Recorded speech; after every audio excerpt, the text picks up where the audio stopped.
fear. It's a very common human feeling, isn't it? We all experience it in different ways, about different things. Maybe it's a fear of public speaking, or a fear of heights, or even a fear of failure. These fears can really hold us back from living the lives we want. But what if I told you there's one simple move that can help you overcome almost any fear? It's not about ignoring the fear or pretending it doesn't exist. It's about changing how you relate to it. Now, how does that work? Well, a lot of the time, our fears are based on our thoughts. We start to think negative things. I'm going to mess up. People will judge me. This will be a disaster. These thoughts can become like a mental loop, making the fear stronger and stronger. This is where the single move comes in. It's about challenging those thoughts. One powerful technique is called cognitive restructuring. Essentially, it means looking at your thoughts and asking yourself, is this thought really true? Is there any proof to back it up?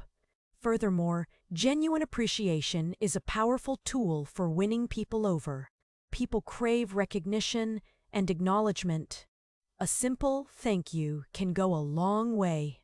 It's about noticing the effort someone puts in and expressing your gratitude sincerely. This strengthens the neural networks in your brain. Spaced repetition is a fantastic technique here, reviewing information at increasing intervals. It's far more effective than cramming. Chunking is another powerful tool. Instead of trying to memorize a long string of information, break it down into smaller, more manageable chunks. Think about phone numbers. We don't remember 10 digits as one unit, we remember them as 334. This applies to learning facts, concepts, and even complex procedures. Visualization and imagery can also be incredibly helpful. Creating mental pictures associated with information makes it more memorable. For example, if you're learning about the parts of a cell, try to visualize the cell and each part in your mind. Association is another great learning technique. Connect new information to things you already know. The more connections you make, the easier it will be to remember. Metacognition. Thinking about your own thinking is a critical skill. Pay attention to how you learn best. What techniques work for you? What are your strengths and weaknesses? Feedback is also crucial. Get feedback on your learning. Ask questions, take quizzes, or seek out mentors. Don't be afraid to adapt your strategies based on the feedback you receive. Mindset plays a huge role too. Believe that you can learn something, and you're much more likely to succeed. Motivation is essential.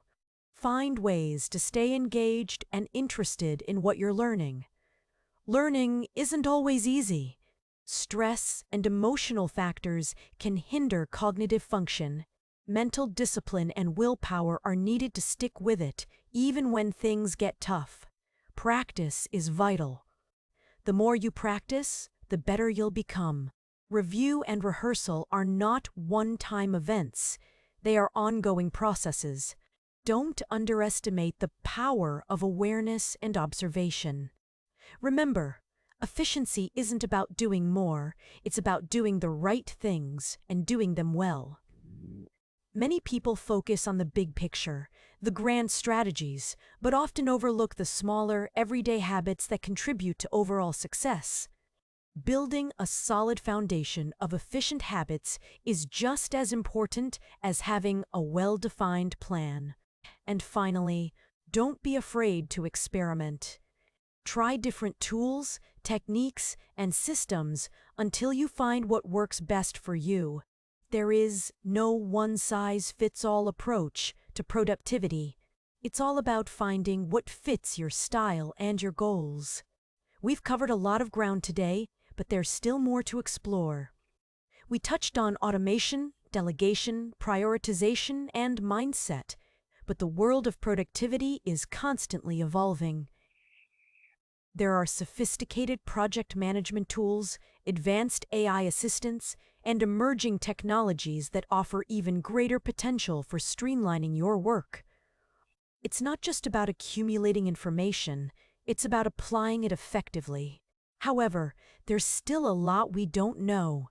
The research doesn't fully explain the optimal neural plasticity pathways for specific types of information. We'd love to hear from you. Consider exploring the resources linked in the description for further support. Remember, you have the potential to achieve great things. All it takes is a shift in mindset and a commitment to consistent action.